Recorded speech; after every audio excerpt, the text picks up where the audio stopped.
മതം വിട്ടു, മതം ഇഷ്ടമല്ല, മതം വിട്ടു, എക്സ് മുസ്ലിമായി, ഇനി എന്താണ് അങ്ങോട്ട് എന്ന് പറയുമ്പോൾ ഈ പറയപ്പെടുന്ന കാര്യങ്ങൾക്ക് കൂടുതൽ അംഗീകാരം കിട്ടുമ്പോൾ അതിൽ ആകൃഷ്ടരായിക്കൊണ്ട് തന്നെ പല വഴികളും അവർ തിരിച്ചുവിടും. ഏറ്റവും പ്രധാനമായി എനിക്ക് പറയാനുള്ളത് തുറന്നു പറയുകയാണ്. 1 പണം, 2 പ്രശസ്തി. അത് പറയാൻ യാതൊരു മടിയുമില്ല. അപ്പം അവിടെ സമൂഹവും ഞാനും എന്ന വേർതിരിവില്ലാതായി ഞാൻ മാത്രമായി തീരുകയാണ്. ഇപ്പം ഞാൻ പേര് തന്നെ പറയാം, ആരിഫ് ഹുസൈൻ, ജാമിദ, ഇവരുടെയൊക്കെ വീഡിയോസിന് കിട്ടുന്ന റീച്ച് ജബ്ബാർ മാഷിനോ എനിക്കോ ലിയാഖത്ത് അലിക്കോ കിട്ടുന്നില്ല. എന്തുകൊണ്ടാണ്? ഇത് വേണ്ടപ്പെട്ട ആളുകളെ തൃപ്തിപ്പെടുത്തുന്നു. ഇപ്പം നമ്മൾ ഇന്നലെ സംസാരിച്ചപ്പോൾ മൈത്രേയും പറഞ്ഞതുപോലെ കുട്ടികൾ കാണുന്നത് കൊണ്ടാണോ ഉണ്ടാക്കപ്പെടുന്നത് കൊണ്ട് കുട്ടികൾ കാണുന്നു എന്ന ചോദ്യം ഇവിടെ വരുന്നുണ്ട്. ഇവരിവിടെ വരുമ്പോഴത്തേക്ക് ഇങ്ങനെ ഒരു സാഹചര്യം അവർക്ക് തുറന്നു കിട്ടുകയാണ്. ഇപ്പം ₹1,00,000 വരുമാനമുള്ള യൂട്യൂബറുണ്ട്. അയാൾ ചെയ്യുമ്പോൾ അയാളുടെ സാമൂഹ്യ ബാധ്യതയിൽ നിന്ന് ഒളിച്ചോടുകയാണ്. അപ്പോൾ പലരും എന്നോട് പറയും, നിങ്ങൾക്ക് അസൂയാണ്. എനിക്ക് അസൂയുണ്ട്, അസൂയില്ലെന്ന് പറയാൻ പറ്റത്തില്ല, അസൂയുണ്ട്. പക്ഷേ അസൂയയെ ഓവർ പവർ ചെയ്തുകൊണ്ട് അതിനെ വിശകലനം ചെയ്യുമ്പോഴാണ് എന്നിലെ യുക്തിവാദി ഉണരുന്നത്. അതുവരെ എന്നിലെ യുക്തിവാദി വർക്ക് ചെയ്യാതിരിക്കുകയാണ്. അപ്പം എക്സ് മുസ്ലിംസ് എന്ന് പറയുന്ന വിഭാഗത്തിന് അത് എന്താ പറയുക, ഇന്നത്തെ ഇന്ത്യൻ കോണ്ടെക്സ്റ്റ് എന്ന് പറയുമ്പോഴത്തേക്കും നമ്മൾ കേരളത്തെ മാത്രം കണ്ടിട്ട് കാര്യമില്ല. ഒരു ഇസ്ലാമിക വിമർശനം നടത്തുമ്പോൾ അത് കേരളത്തിന് പുറത്ത് എന്ത് മാറ്റലുകൾ ഉണ്ടാക്കും. വളരെ പ്രധാനമായി ഒരു പശുവിനോട് പെരുമാറുന്നതിൽ പോലും കൊല്ലപ്പെടുന്ന ആളുകളുള്ള ഒരു രാജ്യത്താണ് നമ്മൾ ജീവിക്കുന്നത്. കേവലം ഒരു പശു നമ്മൾ ഉണ്ടാക്കിയെടുത്ത ഒരു ജീവിയാണ്. സ്വാഭാവികമുള്ളൊരു ജീവിയേ അല്ല പശു. നമ്മുടെ ആർട്ടിഫിഷ്യൽ ബ്രീഡിങ്ങിലൂടെ ഉണ്ടാക്കിയെടുത്ത ഒരു ജീവിയാണ്. ആ ജീവിയോട് കാണിക്കുന്ന ഈ സ്നേഹം, അതിനൊക്കെ ഒരുപാട് കാരണങ്ങളുണ്ടാകാം.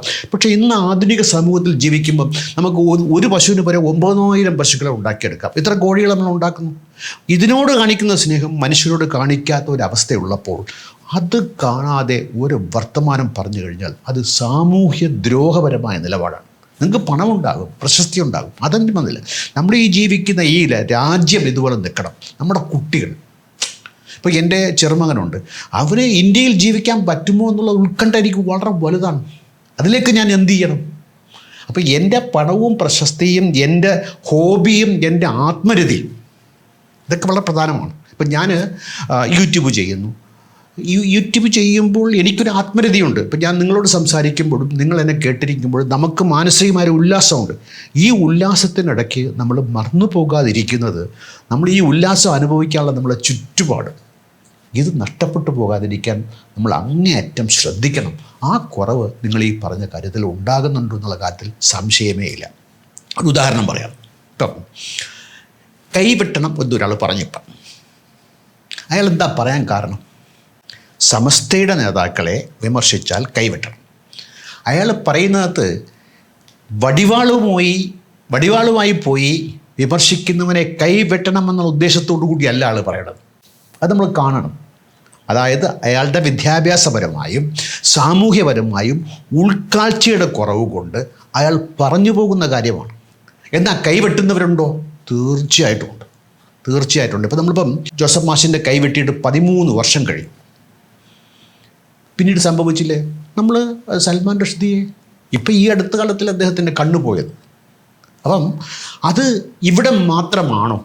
എന്നുള്ള തരത്തിലുള്ള പശുവും ഈ കൈവെട്ടുമായിട്ട് നമ്മൾ ബന്ധപ്പെടുത്തി നോക്കാം.